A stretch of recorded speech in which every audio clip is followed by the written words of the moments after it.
I really don't like budget culture. I feel like everything that they teach you about responsible money management actually just keeps you trapped in very outdated thinking.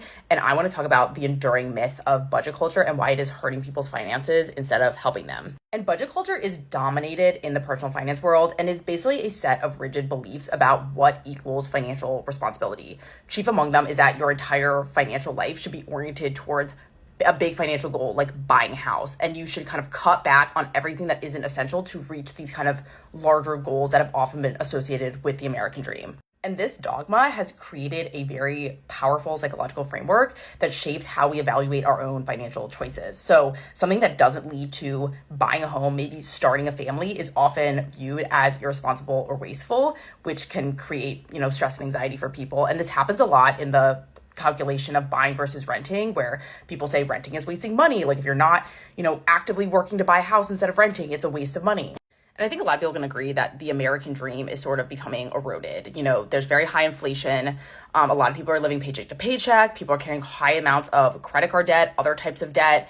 Home inaffordability is super, super, super high. So something like home ownership, which has traditionally been viewed as part of the American dream, is becoming out of reach for a lot of people, which can drive a ton of stress and anxiety and feeling like they're falling behind because they're not reaching this kind of almost arbitrary goal that might not even make sense for them, but they're just being told that that is what you should be doing if you want to be financially successful. And I think the downside of budget culture is that it kind of pushes you towards these certain identities, like being a homeowner, not ever taking on any debt, without having us question whether these identities actually serve our unique situation.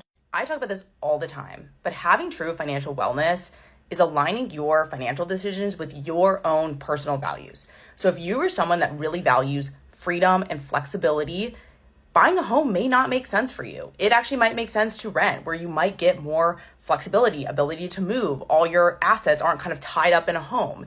And that thinking is often kind of left out of the conversation in terms of budget culture, which I think can be really harmful for a lot of people.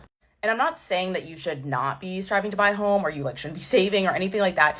I'm arguing that we should try to have psychological freedom from our financial choices. So, recognizing that what constitutes responsible financial decisions really depends on your own unique goals, circumstances, and values.